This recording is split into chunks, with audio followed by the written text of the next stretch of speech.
Good, thank you. Tell me just about, the first two games for you. A couple obviously tough pass interference calls the first game, and then this last game bouncing back with a big interception, and kind of your mindset as you get this, all this big experience now. Going into my first game against Clemson, it was a lot of emotions. My first time actually being at the collegiate level playing football. Like just being able to rely on my teammates and also my coaches, and seeing the support of my family. It was a lot of emotions out there. I felt pretty well. We're greatly prepared going to my pass interferences, just being able to stay poised and keeping my head around going down the field is something that we worked on this entire past week going up into UAB, and I was able to execute that, and I came away with my first interception. It was a great feeling, man. It was unexplainable, and I'm greatly blessed to have this opportunity. Thanks.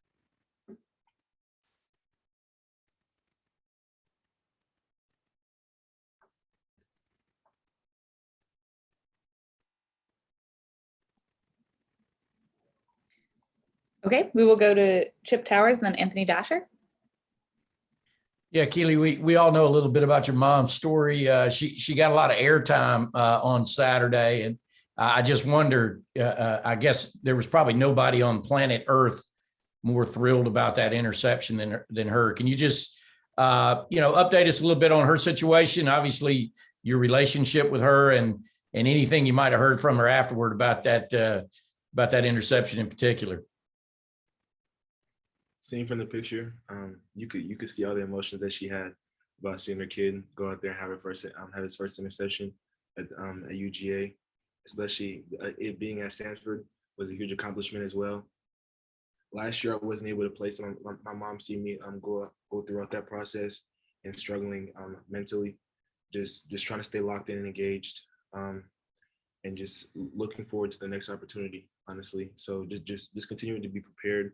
And my mom, I'm sure as soon as I made that play, she just thought about all the things that I had gone through, and I was able to seize the moment. She was really proud.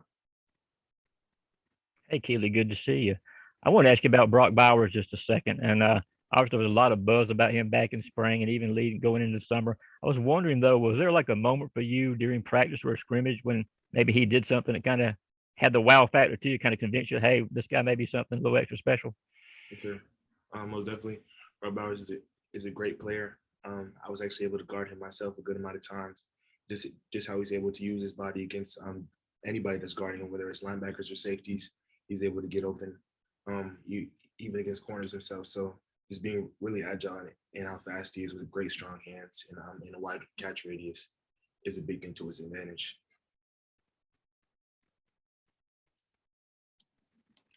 Okay, we'll go to Seth Emerson and then Jake Rowe. I'm good, thanks. Okay, Jake.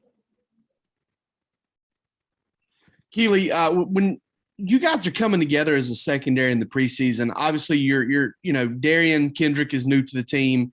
Jalen Kimber's fighting for a job. You're fighting for a job. Amir's fighting for a job. What was kind of like that competition like for you from your perspective? Was it a day-by-day thing? Was there any ups and downs for you during that whole competition? How did it go? Everybody in the defensive back secondary is greatly talented. Everybody's able to do something in a great way. That's obviously the reason why each and every single one of us are at the University of Georgia. So just being able to help each other learn plays and just be able to help each other with our abilities and just continue to tell each other how we could play a situation better. Then I feel like just being able to lean on each other was a huge thing that was definitely able to bring each other up to any occasion, whether it's practice, training camp, or even in the games as well. Okay, we'll go to Drew Hubbard and then Palmer Tomes. Hey, Kelee, earlier in the season, how was it working with Coach Muschamp in the defense and getting used to a new coach here at Georgia? Coach Muschamp is a great coach. He's coached with Coach Kirby Smart a good amount throughout their career as well. So coming in, we had a lot of trust in him. He coached with us last year as well for a little bit of time going into the bowl game. So just building a relationship early with him. We knew he's coached some of the best players and also with some of the best coaches of all time in college football. So it was a great way to easily build a relationship with him. So yes, sir. Kelee, I wanted to ask you about last season. What were your emotions like not being able to play? And how did you use the time that you were around the program to help you going into this year, maybe off the field mentally or on the field with your input and stuff like that? Selfishly, it was pretty hard, honestly. Just being told that I was going to be able to come to the University of Georgia and help right away, honestly. But that setback, I feel like that was something I needed mentally to be able to give me something hard in my life that I could go through and know that if I'm able to go through this and keep myself up day in and day out and stay engaged scheme-wise with the coaches and also my players, I feel like seeing my teammates every single day work hard and just looking forward to really being a part of that really helped me stay up and stay on the right foot every single day. Okay, we'll go to Connor Riley and then Roddy Nabolsi. Hey, Kelee, I wanted to ask you about Channing Tindal. What is he sort of like on the practice field? And in talking with him, it seems like he has really great energy. Is that apparent to you guys when you see him out there on the field? Yes, sir. Most definitely. Channing Tindal, he's one of those players you feed off his energy. You look at him and you already know he's ready to go. He just gives you that look and it's like, man, I'm here. I got you if you got me. And that's definitely something that you definitely need around your team for sure. And just the way he flies to the ball and stuff like that, it's like, if you're not playing to his standard or above that, then what are you doing, honestly? Kelee, walk us through the interception you had. Tell us the play call and how it went down and what was going through your mind when the ball was in the air, because that was a pretty impressive catch. Yeah. We were in a 3D scheme. The ball was on the other side of was on the other hash, the opposite hash. So I was covering about 30 to 40 yards worth of ground. I wasn't too sure about what the offense was going to do initially, but they motioned the tight end from the opposite side of the field to my side, and that put me in the bail technique because originally I was pressing him. It was a single X, and I started to bail. As soon as the receiver came off the ball, he started running pretty hard to sell vertically. He stutters his feet, and I started to slow down with him. And after that, I knew he was going to be coming deep. I peeked to the inside a little bit, and I knew the quarterback was going to throw it deep. So at that point, it was really just me turning into the receiver and being able to play the ball at the highest point, which is why I kind of slowed down to be able to grab it at the highest point, of course. So it was a great feeling, man. Really unexplainable the way I felt after I caught the ball. I was like, man, I really just did that in Sanford Stadium, and I was like, just continuing to stay humble and continue to be able to execute my things day in and day out. And I feel like I'll have a lot more opportunities. Okay, we have time for 2 more questions for Kelee.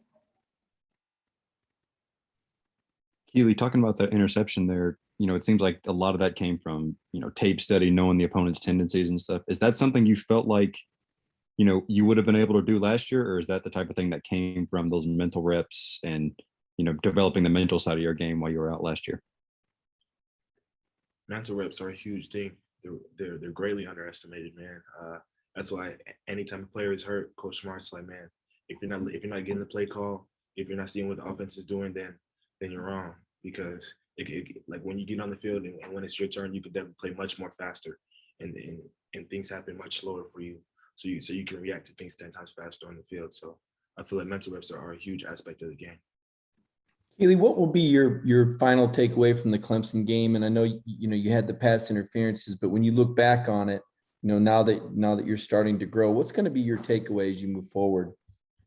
As you were saying about the pass interference, just being able to believe in myself. I feel like after those happened, I was like, man, I just need to be able to rely on my training more.